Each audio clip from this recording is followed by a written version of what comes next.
Curve Servers, episode 14. Last time we left, Big Pat was trying to, fill us out. She wanted to see what we was working with. She was trying to see what type of little niggas we were. But she found out soon that we were some little niggas that had access to some fire. Once we started explaining to the homies back on Century Boulevard what was going on, it was real clear that we needed to get out of Money Mike's spot and get our own spot. That was the game plan given by some of the big homies to us if we really wanted to take this serious and be successful. J-Love took it real serious. J-Love started mingling, getting to know Big Pat. Always going to speak to her, going to have a cup of coffee, ask her how her day was. Just shoot the shit with her. But let me tell you something. J-Love was on a mission. He was trying to milk Big Pat for some information. He was trying to find out where can we set up shop and it be okay. See, the big homies told us for us to be successful, we needed to get our own spot. J-Love immediately started inquire from Big Pat, where could you find an open apartment, a trailer, somewhere where we can set up shop? Pat was very strategic. All Big Pat can think was, let me get these niggas off my block and away from me and Big Mike, because they came and disrupted everything I got going on. Yeah, whatever they got, I can't fuck with, and I need to get rid of it. Big Pat instructed J-Love on someone to go to where we can get a little one-bedroom apartment a few blocks down the street, away from her. It seemed like a win-win situation. We wouldn't report it to the homies. Hey, we got this spot.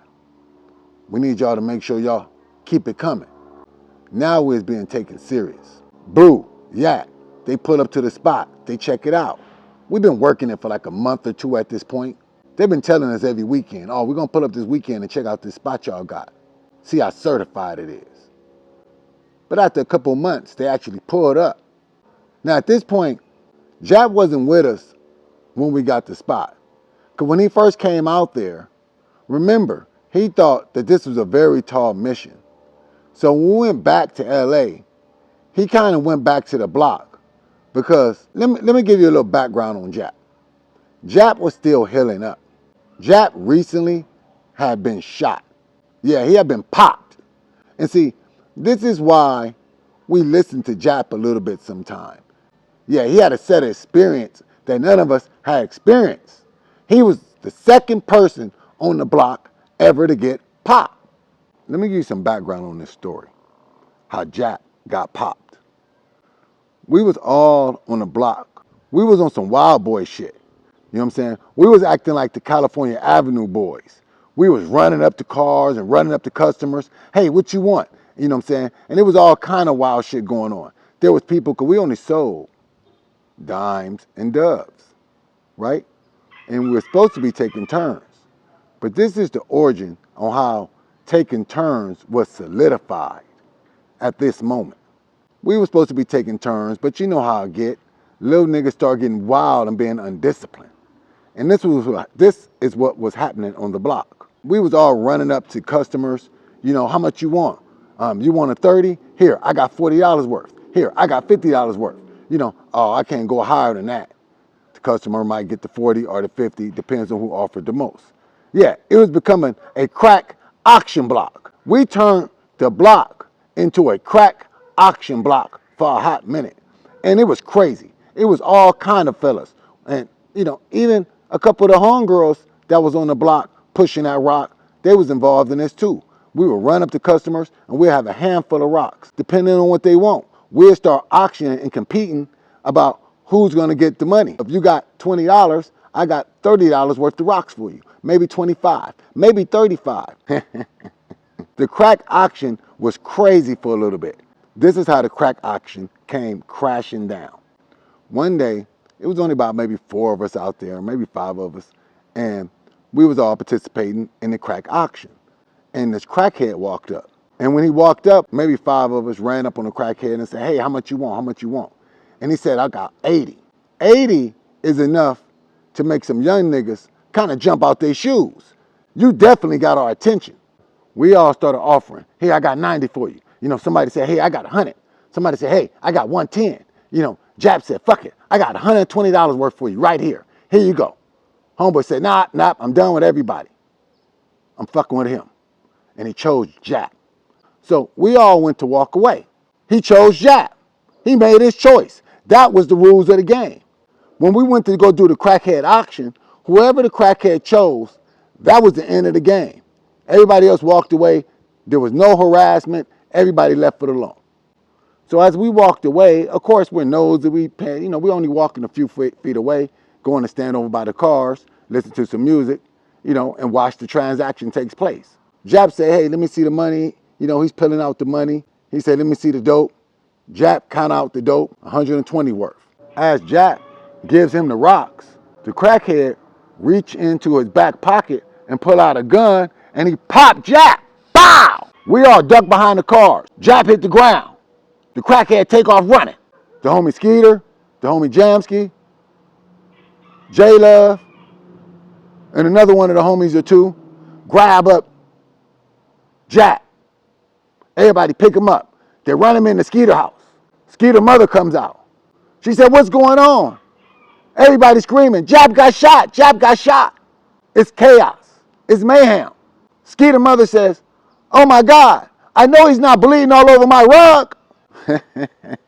Call 911. Obviously, Jap survived that incident.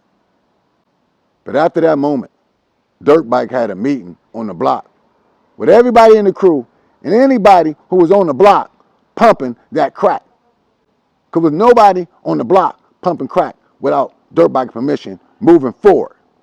That was the day that changed all the rules on the block.